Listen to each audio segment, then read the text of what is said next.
Aleluia. Senhor, nós te louvamos por esse momento tão precioso.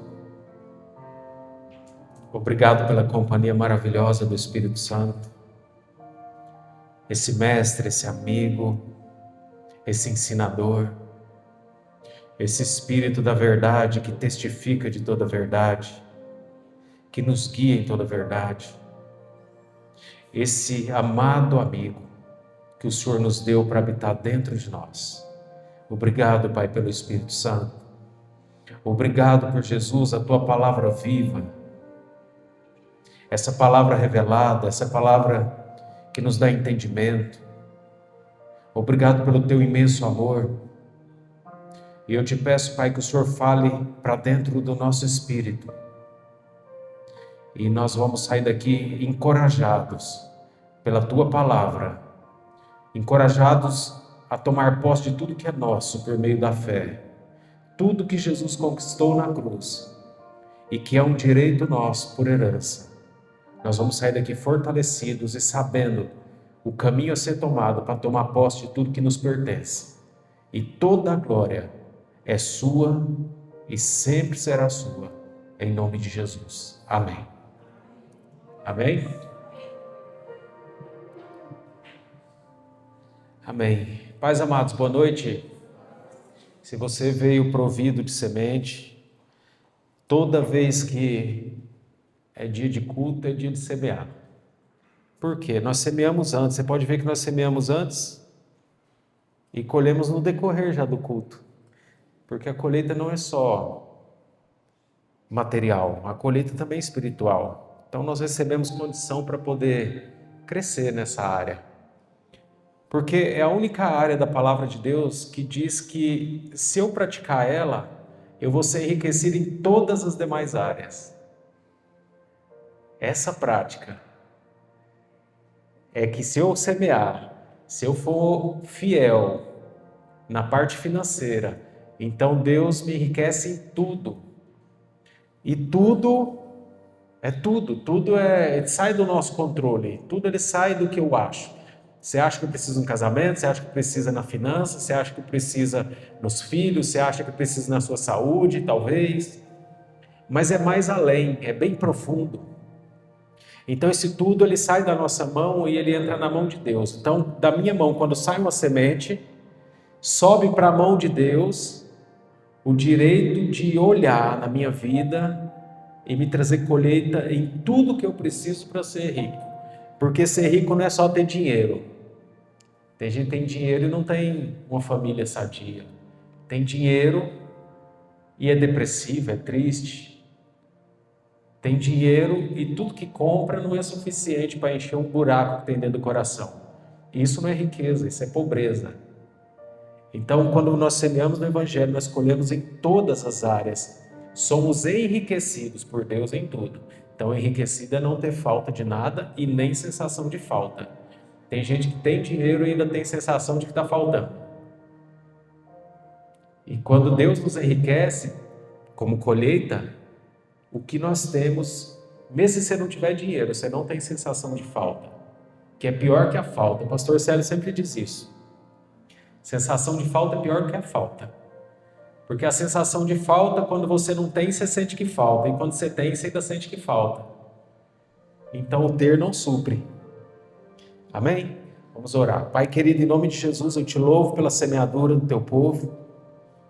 Eu te louvo por uma mente generosa, Senhor, um coração generoso, um coração pronto. E que o Senhor sonde a vida de cada um, Pai. E dê o que eles precisam, para serem de fato ricos em todas as coisas. Como está escrito na sua palavra, o Senhor diz que quando nós semeamos, em tudo nós somos enriquecidos. E tudo, Pai, a nossa mente humana não entende, não consegue aprofundar naquilo que é tudo. Mas o Teu Espírito, que sonda todas as coisas, até mesmo as suas profundezas, Ele sonda o nosso coração, Ele sonda as necessidades de cada um e enriquece em todas as áreas, até que de fato sejamos, como a Tua palavra diz, ricos completamente. Eu te louvo e te agradeço por essa colheita na vida da Tua igreja, em nome de Jesus. Amém. Amém. Pode se sentar, fica à vontade. Aleluia, Jesus. Abre sua Bíblia em 1 Reis, capítulo 19.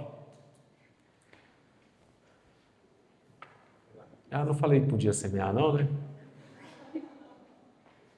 Ainda bem que quem tem o comprometimento com o Senhor, ele faz. Mesmo se o pastor... Já pensou se foi só uma provinha de Deus com a gente? O pastor esqueceu de chamar. Aleluia. Quando é assim, é porque faz para o homem ainda. Quando a gente faz para o homem, a gente faz da seguinte maneira, muitas vezes. A gente pega R$1, coloca dentro de um envelope e leva o envelope lá, fazendo de pompa de que é 1.000. Que o pastor vai ver. Isso é fazer para o homem. Fazer para o homem é pegar um envelope e colocar 1.000. E com toda a pompa e falar assim, eu estou colocando 1.000.000. Vai aquela... Por quê? Porque o desejo de se aparecer, o desejo de ser aprovado pelos homens, como se o homem pudesse dar colheita. O homem não pode dar colheita. Só Deus dá colheita. Mas Deus só pode dar colheita para quem planta. Sem plantio não tem colheita. Então tem. Se você quer comer arroz e você hoje tem um comércio, né? Mas você precisa trocar por alguma coisa. Você vai lá com dinheiro e compra o arroz. Você não plantou ele, mas com dinheiro você comprou. Essa lei do comércio não tem no reino. A lei do reino é plantio e colheita. Então você quer comer arroz, você planta arroz, colhe arroz. Eu quero colher em todas as áreas, então eu planto dinheiro, planto finança, planto meu dízimo, planto minha oferta e eu recebo em todas as áreas. Então não pensa que a bênção de Deus financeira ela está tardando na sua vida, não. Porque se viesse mais dinheiro para você do que veio até hoje, eu tenho certeza que o último lugar que a gente ia te ver é aqui. Então você só está recebendo na medida. Assim como você planta só na medida. Às vezes você planta na medida da avareza, na medida do eu vou fazer porque Deus vai fazer na minha vida. Não, você vai fazer porque Ele já fez na sua vida. E aí nós temos as nossas condutas de caráter, nossas falhas. E Deus sabe que se Ele der mais do que Ele já deu, nós vamos embora da igreja, nós vamos achar o pastor já está chato, essa igreja está ruim, vou para uma igreja diferente, vou para um lugar que talvez ninguém nem me conhece e nunca nem vai pedir o dízimo para mim. Mas aqui também nunca foi pedido para você. Só é ensinado. Desde 2016. Tem quantos anos? 10 anos. 10 anos de sal aqui. E nunca foi pedido o seu dízimo. Os que estão mais velhos aqui, a irmã Marcela, a irmã Michele, são os mais velhos. Inclusive de idade. Então, desde o começo praticamente... Já pedindo para você, irmã Michele? Dízimo? Não. Pedindo para você, irmã Marcela? Não. Nem para você comprar uma camisa do pastor que a dele estava furada, embaixo do braço? Nunca viu o pastor com a camisa furada. Glória a Deus. E nunca vai ver em nome de Jesus. Não precisa ser, sabe, da última moda. Porque a gente vai prosperando. Eu lembro quando eu comecei, eu fui congregar os 2 primeiros anos usando a mesma calça. E eu tinha uma camisa vermelha que era a melhor camisa que eu tinha. E eu usava ela para ir congregar, eu usava alguma outra, mas eu ficava doido para passar da outra logo e já vinha vermelha, porque a vermelha era a melhor que eu tinha. E a calça era a melhor que eu tinha. E aquela calça estava tão gasta que ela abriu no meio das pernas. E aí ela rasgou, ela descosturou no meio das pernas. E eu era tão ainda jovem na fé, eu tinha plantado muito pouco ainda, eu não tinha nem condição de comprar a linha para costurar. Eu não tinha como comprar a calça. Então eu ia com ela rasgada, eu chegava na igreja, sentava assim. E aí cruzava a perna assim. Tudo que eu fazia era assim, a hora que eu levantava eu estava de boa. Até que minha esposa, não sei como, ela foi lá a calça era preta, ela pegou uma linha que ela tinha de antes de casar, que era de fazer ponto cruz, não é isso? E aí a gente achou uma linha verde. Ainda é um verde um pouquinho escuro. Então ela foi lá e costurou com linha verde. Eu continuava sentando assim, porque eu ficava com vergonha. Mas a gente não pedia nada para ninguém. Teve vezes da gente congregar com a luz cortada em casa. E ninguém sabia das nossas necessidades. Nós aprendemos muito bem o Evangelho com o pastor Célio. Eu aprendi isso foi com ele. Ele foi Jesus ou Cristo caminhando na minha frente para que eu pudesse conhecer Jesus. Esses princípios eu aprendi com ele. A minha esposa diz que ela está no ministério antes de mim e eles foram visitar na casa dele. Ele tinha umas 10 camisas, todas de político, do mesmo político. Então ele ministrava com essas camisas, ele ia de chinelo, a condição dele era muito simples, ele falava que era rico. Aí elas foram fazer uma visita na casa deles, e na época é uma casa muito simples, de chão batido e tal, estão lá visitando, e ele falando que é muito rico, e aquela casa muito simples. Eles chegaram lá e não viram pobreza, não viram falta. Mas por quê? Porque já tinha uma unção daquilo que ele declarava, e Deus mudou a vida dele. Então assim Deus mudou a minha vida também. E Deus muda a sua, Deus muda a nossa. E é uma crescente, só que é lutado. Então, você nunca vai ver pedindo nada para ninguém, porque a nossa origem, a nossa raiz de ministério, ela é muito pura, ela é muito saudável. Eu carrego essa raiz dentro de mim. Eu não tenho uma raiz dobre, uma raiz interesseira, eu não tenho uma raiz de negociação, eu não tenho uma raiz de manipular a igreja para que a igreja venha suprir as nossas necessidades, do pastor, da família dele, todo mundo fica de olho e falar assim, o pastor insinuando e dando aquele jeitinho, essa malandragem nós não temos na nossa raiz. Se nós não temos isso na raiz, você pode ter certeza que esse tipo de fruto ruim nós não temos também. Então, quem quiser andar conosco mesmo, vai aprender. Olha, se você for um avarento, e você reter o seu dízimo, eu nunca vou cobrar você, mas eu vou te ensinar, e se necessário for, e houver oportunidade, eu vou te exortar. Eu vou te exortar. Irmão, seja fiel. Olha, essa palavra diz assim, assim, assim, assim. Eu vou exortar, vou ensinar, vou instruir, e você continua sem praticar. E eu vou continuar ensinando, continuar instruindo. Você vai ter que ir embora para outra igreja se você não quiser falar sobre aquilo que você não pratica e que o seu pastor pega no seu pé para você praticar. E não é só sobre dízimo, não. Se você não perdoa, você tem dificuldade, toda vez que você sentar comigo, eu vou falar sobre isso. Estava lá cortando o cabelo do irmão João hoje, e a irmã Cida chegou, parou do lado, nós estávamos em um assunto. Quando a irmã Cida chegou, o assunto mudou. Não é porque a gente estava falando da irmã Cida.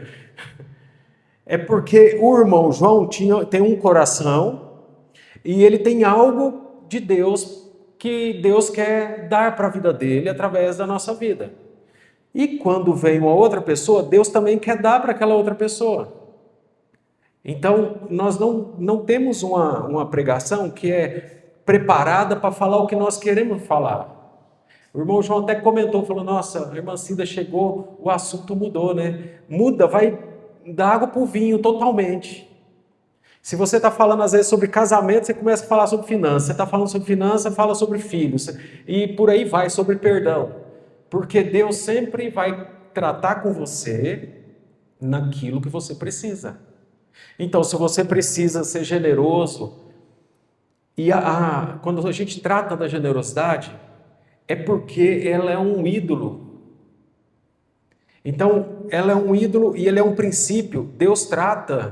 Deus ensina muito na Bíblia sobre finança, mas ele é um princípio básico. Enquanto eu não sou aprovado no básico, eu não dou o próximo passo no degrau. Ou seja, enquanto eu não sou aprovado na generosidade, eu não dou um passo profundo nos dons espirituais. Eu não dou um passo profundo na unção de Deus na minha vida. Eu não dou um passo profundo no meu chamado espiritual que Deus tem para a minha vida. Enquanto eu não rompo esse lugar da finança. Porque a finança é um ídolo. Jesus trata como um tipo de Deus. Então, se Jesus falou que não pode servir a dois senhores, um tipo de Deus, um tipo de Senhor, Ele fala que você não pode servir a Deus e ao dinheiro. Ou seja, não é compatível. Ou você serve a Deus ou você serve ao dinheiro. Quando Jesus coloca essas duas condições, isso quer dizer o quê? Que se eu não estou servindo a Deus, eu estou servindo ao dinheiro. Se eu estou servindo ao dinheiro, eu não estou servindo a Deus. Não tem como andar junto, não anda junto. Ou você está fazendo um, ou você está fazendo o outro. Ou você está adorando a Deus, ou você está adorando o dinheiro. E aí a nossa prática para ser liberto nessa área, por isso que Jesus falou que mais bem-aventurada coisa é dar do que receber. Por quê? Porque é no dar que nós somos tratados. Tratar da nossa consciência, tratar do nosso caráter. É no dar que eu deixo de ficar olhando para mim, o meu próprio umbigo, para minha barriga, para minha vida. E eu começo a olhar mais adiante. Talvez você não enxerga a necessidade das pessoas, do nível que Deus enxerga. Mas a principal necessidade das pessoas é salvação, é o evangelho ser pregado. É uma palavra que chega e dá alento, é uma palavra de esperança, é uma palavra de fé, uma palavra de mudança, de transformação, uma palavra eterna. Então, como a gente não enxerga muito isso ainda, então a gente coloca a nossa dízimo e oferta no gasofilácio. Quando você decide semear, então você parou de olhar para você e começa a olhar para os outros através de uma lupa chamada gasofilácio. Porque sem ele, sem passar pelo gasofilácio, você não enxerga a necessidade real das pessoas. E você não consegue ser participante, de fato, numa alma e ir para a eternidade com o Senhor Jesus. Então, a nossa semeadura faz com que nós enxerguemos além da nossa vida, através dessa lupa chamada gasofilácio. Então, seja fiel. Decide quebrar as barreiras, romper as barreiras, para você entrar no que Deus quer para a sua vida. Não fica pensando em ajuntar tesouros para você e fazer as coisas dar certo para você. Não fica pensando isso, não. Isso é avareza. Ah, eu não vou dar dinheiro para pastor. Para mim, você não precisa dar. De forma nenhuma. Por isso tem um gasofilácio ali. Ah, mas se eu colocar no gasofilácio, está na autoridade do pastor para ele fazer o que ele quiser. Ai, que ignorância pensar isso. Ai de mim se eu fizer o que eu quiser. Ai de mim, eu conheço Deus. Eu conheço Ele. Conheço um pouquinho dEle. E por conhecer Ele, eu tenho temor dEle. Eu não governo, as finanças que entram aqui não são governadas para ter a sua aprovação. As finanças que entram aqui não é governada nem para ter a minha aprovação. As finanças que entram aqui devem ser governadas sob a aprovação de Deus. Não é minha. Não é o que eu quero. Se fosse o que eu quero, meu irmão, eu ficava tudo para mim. Se fosse o que eu quero, eu ia ser do meu jeito, só que aí é eu sozinho e Deus do lado, Deus por fora do negócio. Eu não quero Deus fora, eu quero Deus dentro, porque entre a finança vem toda para mim e Deus está comigo, eu sou Deus está comigo. Por quê? Porque eu sei da minha origem lá de trás, eu sei da minha raiz, eu sei quando eu conheci o Senhor lá atrás, há 23, 24 anos atrás, eu sei da minha raiz, da minha origem, então eu sei que nada falta. Eu sei, já passei períodos de todos virarem as costas e Deus virar de frente. Ele nunca deixou faltar nada, nunca deixou, nem nos momentos de maior incredulidade, de maior falta de entendimento, Deus nunca deixou faltar. Por quê? Porque Ele é fiel. Então, ele sabe o nível que você está, o nível que você entende, aquilo que você compreende de maneira natural e aquilo que você já tem de revelação da palavra. E dentro disso é que Deus vai suprir na sua vida com abundância. Ele sempre faz. Então, entre ficar na mão do homem e ficar na mão de Deus, eu fico na mão de Deus. Amém? Aleluia.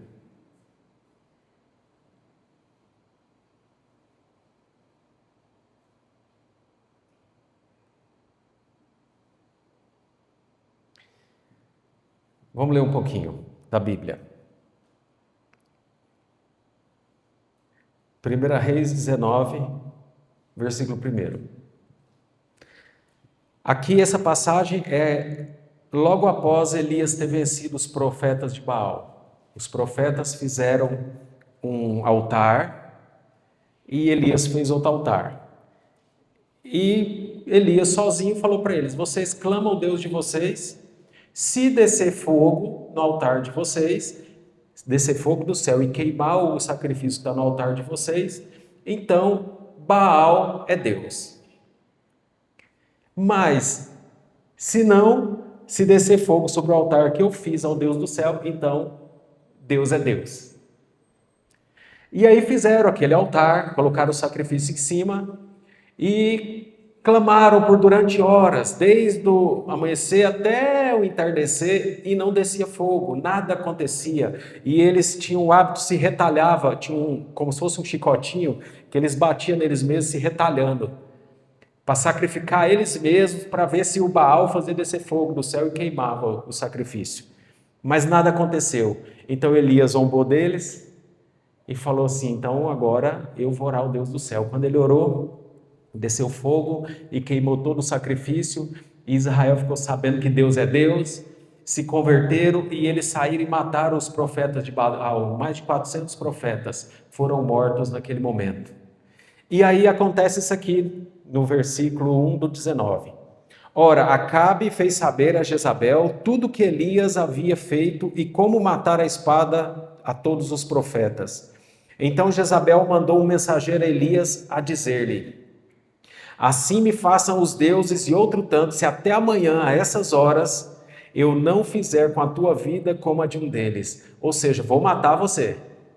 Até amanhã, nesse horário, eu vou matar você, igual você matou eles.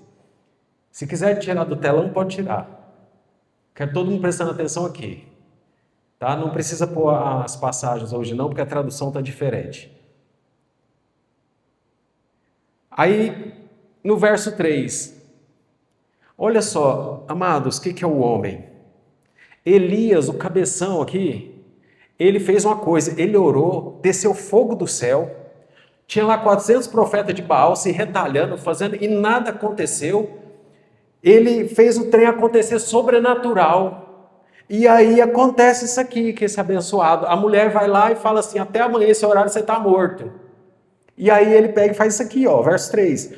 Elias teve medo e correu para salvar sua vida. Todo aquele que quer salvar sua vida tem medo, viu? Quando chegou a Berseba, que pertence a Judá, deixou ali o seu moço. Ele mesmo, porém, foi ao deserto, caminho de um dia, chegou, assentou-se debaixo de um zimbro e pediu para si a morte. Quando você está com muito medo, você pede para morrer. Já aconteceu isso com você? Oh, Deus podia me levar logo, que eu não ficava desse jeito. Isso é falta de fé, viu? Já basta, ó Senhor, ele disse, toma agora a minha vida, pois não sou melhor do que meus pais. E deitando-se dormiu. De súbito um anjo tocou e lhe disse, levanta-te e come. Ele olhou e viu à sua cabeceira, estava um pão cozido sobre brasas e uma botija de água. Tendo comido e bebido, tornou a deitar-se. O anjo do Senhor voltou segunda vez, tocou-lhe e disse, levanta-te e come, pois muito longo te será o caminho. Levantou-se, comeu e bebeu, e com a força daquela comida caminhou 40 dias e 40 noites até Horebe, o monte de Deus. Isso aqui quer dizer o quê? Que quando Deus dá uma palavra para você e você se alimenta dela, você acredita nela, você caminha sobre ela o tempo que for necessário até você chegar no monte de Deus. No lugar que está feito, no lugar que está preparado. Você anda em cima de uma palavra recebida. Qual palavra já foi dada na sua vida e que você já desistiu dela? Você desanimou? Amarelou? Presta atenção aqui. Qual palavra já foi dada na sua vida? Você consegue lembrar alguma palavra? Está vendo o problema? Você não lembra nenhuma palavra que foi falada a seu respeito. Uma profecia que foi dada para você. Um lugar que você vai chegar, que Deus usou o profeta para falar. Você vai chegar nesse lugar aqui, você vai ser um grande homem de Deus, um grande empresário do reino. Você vai ser uma mulher destacada em Deus, poderosa em palavras e obras, uma mulher generosa. Sua empresa vai prosperar milagrosamente. Quantas vezes você já ouviu uma palavra?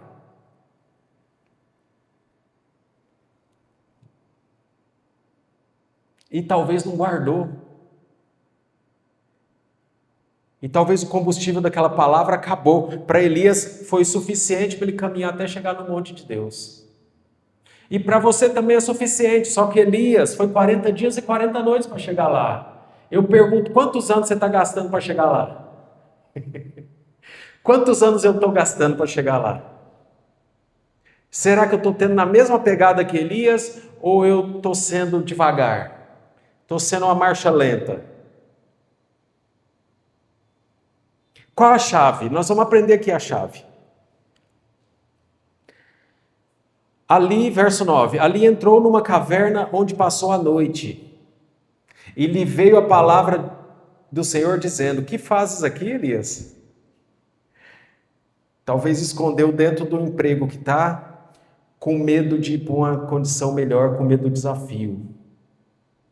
Talvez escondeu dentro de uma circunstância, com medo de ter que romper barreiras e ser muito difícil chegar onde foi falado a seu respeito, e aí não, prefiro ficar escondidinho aqui dentro do comodismo.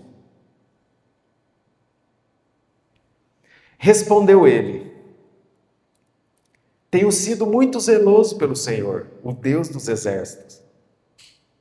Os filhos de Israel deixaram a tua aliança, derrubaram os teus altares e mataram os teus profetas à espada. Só eu fiquei. E agora estão tentando me matar também. Ele teve a vida dele por preciosa. Ele achou que ninguém podia fazer. Olha só, aquilo que nós somos chamados para fazer, Deus deu para nós, confiou para nós fazer. Mas se eu não quiser fazer, Ele levanta outro que vai fazer. Porque se eu tiver a minha vida por preciosa, aqui Elias depois muda o procedimento.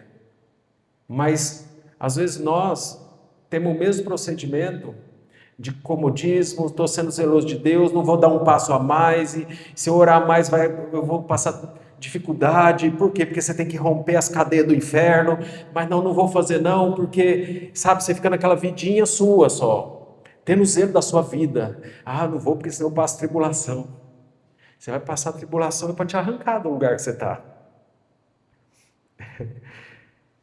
Disse-lhe Deus, vem para fora e põe-te neste monte perante a face do Senhor, pois ele vai passar.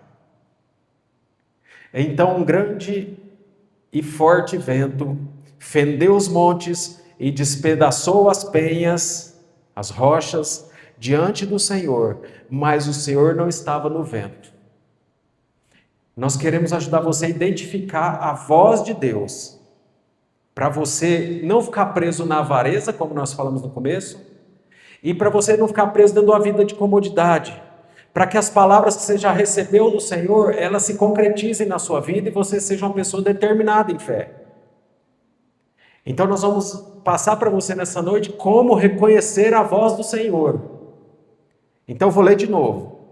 Disse-lhe Deus, vem para fora e põe-te, vem para fora do comodismo, vem para fora da incredulidade, vem para fora da sua condição aí de olhar, tentar salvar a sua própria vida, de falso zelo, vem para fora desse lugar aí. É igual aquela passagem de Jesus, pegou o cego e levou para fora da aldeia, né? Top, né? Deus é top. Enfim, sai desse lugar aí e vem para cá. Põe-te nesse monte perante a face do Senhor, pois ele vai passar. Então, presta atenção, um grande e forte vento fendeu os montes e despedaçou as rochas diante do Senhor, mas o Senhor não estava no vento. Ou seja, veio um vento derrubando tudo, fazendo aquele barulho, e Deus não estava aí. Depois do vento veio um terremoto, mas o Senhor não estava no terremoto, então tudo tremeu, a terra tremeu, medo veio e Deus não estava no terremoto. Depois do terremoto, verso 12, veio um fogo, mas o Senhor não estava no fogo. Depois do fogo, uma voz calma e suave. Então, onde está Deus? Onde está a voz de Deus? Onde Deus quer falar com você? Não é no vento forte, não é no terremoto, não é no fogo. Deus quer falar com você na calmaria. Deus quer falar com você num lugar de descanso. Deus quer falar com você num lugar de paz. E onde é esse lugar de descanso? Isaías capítulo 28.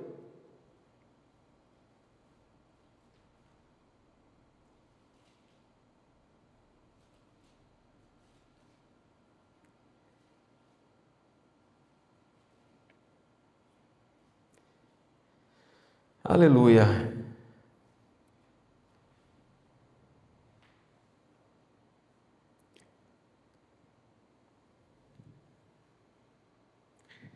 Verso 11. Isaías 28, 11.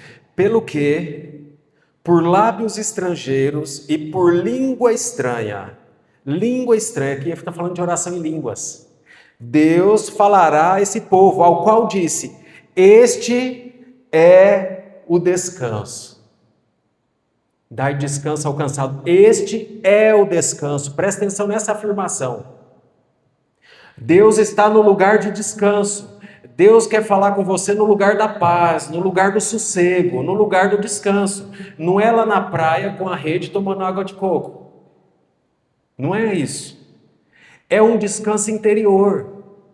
É quando a sua fé está fortalecida, você tem paz dentro de você e Deus fala nesse lugar.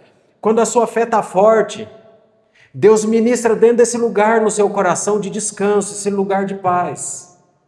Então a voz suave dentro de você, calma e suave, porque dentro de você está tudo calmo e suave, dentro de você está tudo parado, quieto. Por fora, trabalhando, atendendo pessoas, lidando com gente, mas dentro de você está uma quietude. Nesse lugar de descanso é que Deus fala com você. Ou seja, quando eu estou orando em línguas, esse é o lugar de descanso. Quando você ora em línguas, você tem descanso dentro de você. Quando você ora em línguas, a sua fé é fortalecida e você tem uma paz no seu interior. A sua alma, suas emoções podem ficar aflita, mas dentro do seu espírito tem uma paz, tem uma quietude. Nesse lugar, Deus fala com você a receita que você precisa para sair de qualquer circunstância. Nesse lugar é que Deus fala com você. Portanto, o que eu devo fazer, pastor? Eu devo tirar tempo do meu dia para mim orar em línguas. Você tem que tirar pelo menos 1 hora do seu dia. Pega das 5 às 6 da manhã, pelo menos, antes de você ir trabalhar. Pastor, mas é muito difícil, eu não dou conta, eu durmo tarde, sacrifica. Ou você ora até mais tarde, da meia-noite à 1 da manhã, ou da 1 às 2, ou das 11 à meia-noite, ou você ora de manhã. Mas você precisa tirar um tempo a sós com Deus orando em línguas, porque a oração em línguas vai te dar o sossego, o descanso que você precisa, para você ouvir Deus, porque Deus não fala no meio da barulheira, e a sua alma todos os dias está cheia de barulheira. Você já levanta de manhã e pega o celular e vai ver o WhatsApp, vai ver as redes sociais, e você já enche a sua cabeça de coisa. E você acha que Deus vai falar e está uma bagunça dentro de você, você não consegue prestar atenção em Deus falando. Isso é o fogo, isso é o vento forte. Aí vem uma notícia de lá para cá que você vê no jornal, ou alguém te conta alguma coisa, já acabou com o seu dia. Por quê? Porque você está ouvindo as coisas erradas. Dentro de você não está no lugar do descanso. Aí você fica cheio na sua mente e não consegue parar e prestar atenção na voz de Deus. Deus está na voz mansa, na quietude, na voz suave, ali é que Deus está, nesse lugar de descanso. Então, oração em línguas vai te levar, porque está escrito aqui, este é o descanso. Está cansado? Este é o descanso, dai descanso ao cansado. Esse é o refrigério, mas não quiseram ouvir. Não é o nosso caso. Às vezes você está cansado da sua vida, cansado das coisas não chegar em lugar nenhum, você precisa orar em línguas. Não sabe tomar decisão, está confuso, precisa orar em línguas.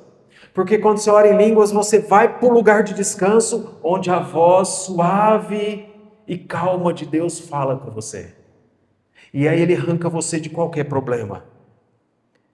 Verso 26. Quando você ora em línguas, acontece isso aqui do verso 26. O seu Deus o ensina e o instrui acerca do que há de fazer. Quando você está orando em línguas, o seu Deus está instruindo você acerca daquilo que você tem que fazer. E você quebrando cabeça e matando neurônios do seu cérebro para saber que decisão tomar.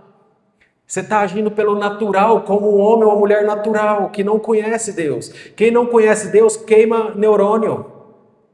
E aí quando chega uma certa idade, não lembra mais do próprio nome. Porque queimou o neurônio do nome, queimou o neurônio da lembrança de agora há pouco, queimou. Se tivesse 1 milhão de neurônios, você está com 10 mil. Está sendo suficiente só para manter seu corpo caminhando e no banheiro, as funções básicas. Porque queimou o neurônio. Não queima neurônio, não. O seu Deus te ensina e te instrui o que você tem que fazer. O seu Deus te ensina e te instrui o que você tem que fazer. Vai lidar com o cliente, o seu Deus te ensina e te instrui o que tem que fazer. Quer ganhar mais dinheiro? O seu Deus te ensina e te instrui o que você tem que fazer. Quer ser bem-sucedido na vida? O seu Deus te ensina e te instrui. Quer fazer uma boa venda? O seu Deus te ensina e te instrui o que você tem que fazer. Quer mudar de ramo? O seu Deus te ensina e te instrui o que você tem que fazer. Mas para isso você tem que gastar tempo orando em línguas. Porque nesse capítulo ele está ensinando sobre orar em línguas. E aqui ele está dizendo o que acontece. Então quando você está orando em línguas, o Espírito Santo está ministrando. O seu Deus está ministrando para dentro do seu coração.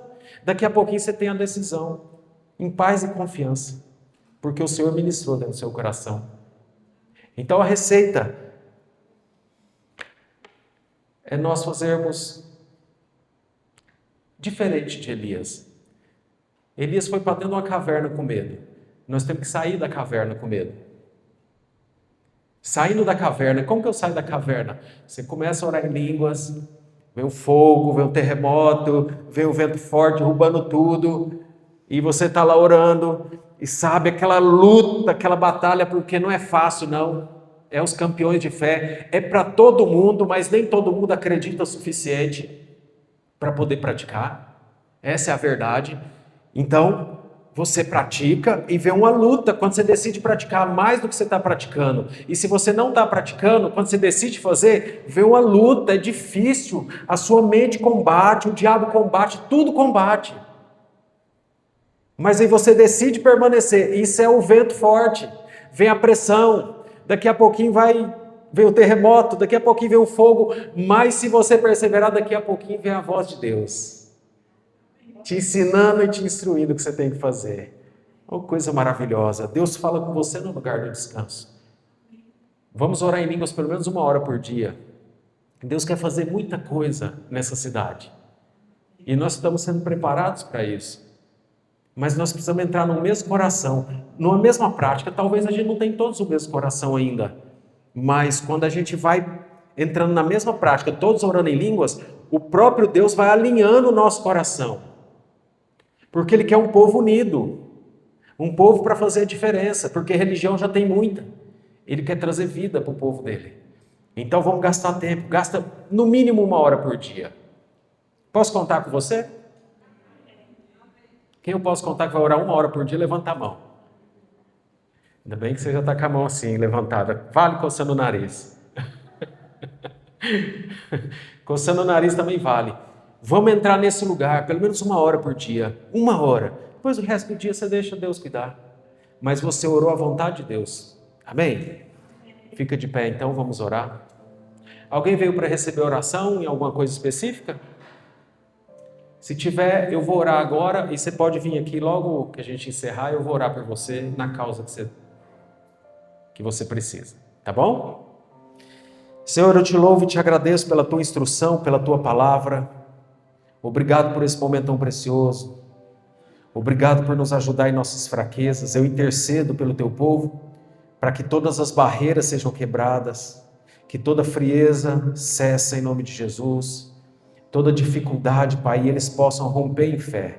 Eu te agradeço porque é no lugar do silêncio, no lugar da quietude, no lugar do descanso, é o lugar que o Senhor nos ensina e nos instrui aquilo que devemos fazer.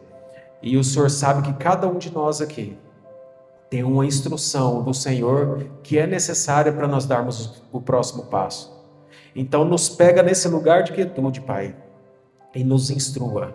E nós te daremos a honra e a glória, porque sabemos que aquilo que vamos fazer não vem de nós mesmos, veio do Senhor. Toda força veio do Senhor, toda sabedoria veio do Senhor, toda unção veio do Senhor, portanto toda a glória é para o Senhor, porque toda capacitação também vem do Senhor para fazer o que o Senhor nos instruir. Então ensine-nos e nós te daremos toda a glória, em nome de Jesus.